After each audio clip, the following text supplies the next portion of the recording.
Hello again, everybody. This is Ed Hitchens with energeticcity.ca. This is the community roundup brought to you by Brad's Furniture and Appliances. Today we're in Centennial Park, and although it's a little rainy, later on this month there will be the smell of barbecue and ribs. Talking about the annual Fort St. John Ribfest from by Carina, Wallis, and Nelson Stowe, who's going to tell us a little bit more about it. So Ribfest starts on July 12th and it runs until July 14th.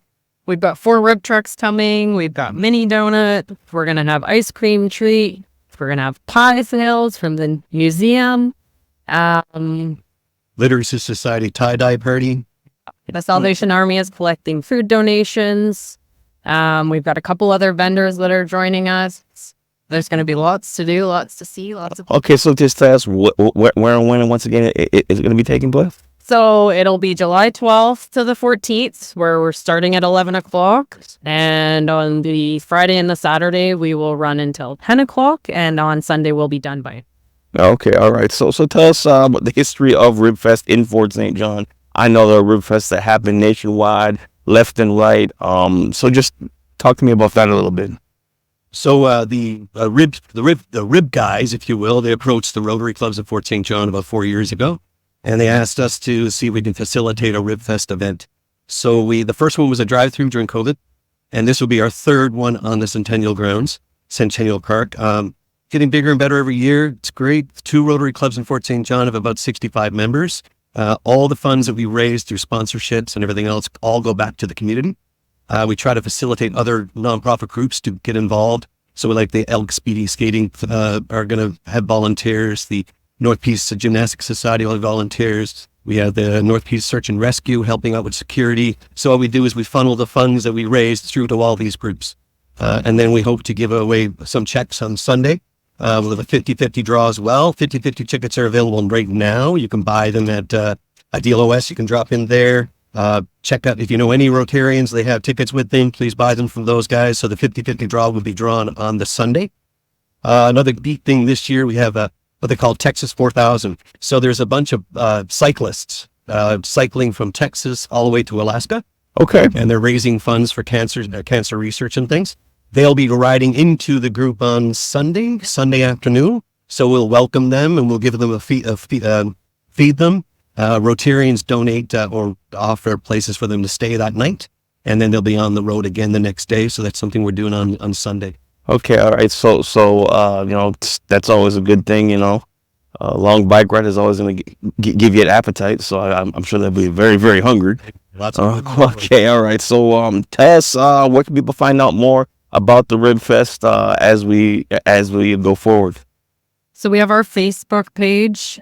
We also have both of the Rotary Facebook pages, the Sunrise Rotary Club Facebook page and the Fort St. John Rotary Club Facebook page. Everything should be on there. We have our schedule of events. We do have bands playing Friday, Saturday, and Sunday. Okay, so what bands will be here? Oh, we have a whole bunch. I think Montney Cooley is closing for us on Friday. The Sweetwater Band is closing for us on Saturday. We have Rose Prairie Romance. Yeah. Matt Bletchett. I believe. I can't read. Ben Bletchett, Mechanical Botanical, Rose Prairie Romance.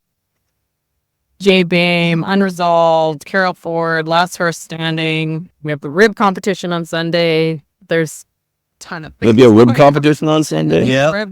Okay, so tell me more about that. So what we do, we offer our sponsors an opportunity to be judges.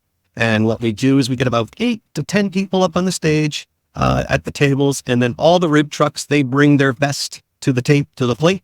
And they all get to test them. And then the rib trucks get to choose a winner. And it's just a bit of fun, just to close it out. Just close out the whole okay. Big trophy at the end. Yeah. Okay. Well, that's always a good thing, man. You always want to go home with the biggest trophy to put on your mantelpiece. But of course, these community events are not done without the help of sponsors. Anything else you'd like to add before we let you go? Over the top. I know the Rotary Clubs of Fort St. John have worked with a lot of different companies over the years, and they just amazing support. So this event is our presenting sponsor. Our main sponsor is Solaris Pipelines Construction, and they're coming forward for the 2nd year in a row, which is fantastic. We have a state sponsor of Canadian Tire and a state sponsor of Nappet Nafet Industries. Yeah. Then we also have the Bear Gardens, which we have a Bear Gardens here, of course. Don't forget about that. And Rudy's Truck and Car Wash are sponsoring that again this year. So those are our main sponsors, but we have a tremendous amount of other sponsors who provide us with the things we need. GFL, Peace Country Rentals. I don't want to say them all because we have a bunch, There's right? a lot. There's a lot, and it's amazing how we reach out. And I know Carina's been working on this since last October. And every organization that we reached out to who've helped us in the past, they're just anxious to go forward and help us again. So that's amazing. So I think everyone in the community should know that this community is amazing support for this event. We could not put this event off without that support. All right. Thank you guys very much for the time. About this with me today. This has been Ed Hitchens, FrederickCity.ca. This has been the Community Roundup, brought to you by Brad's Furniture and Appliances. We'll see you next time.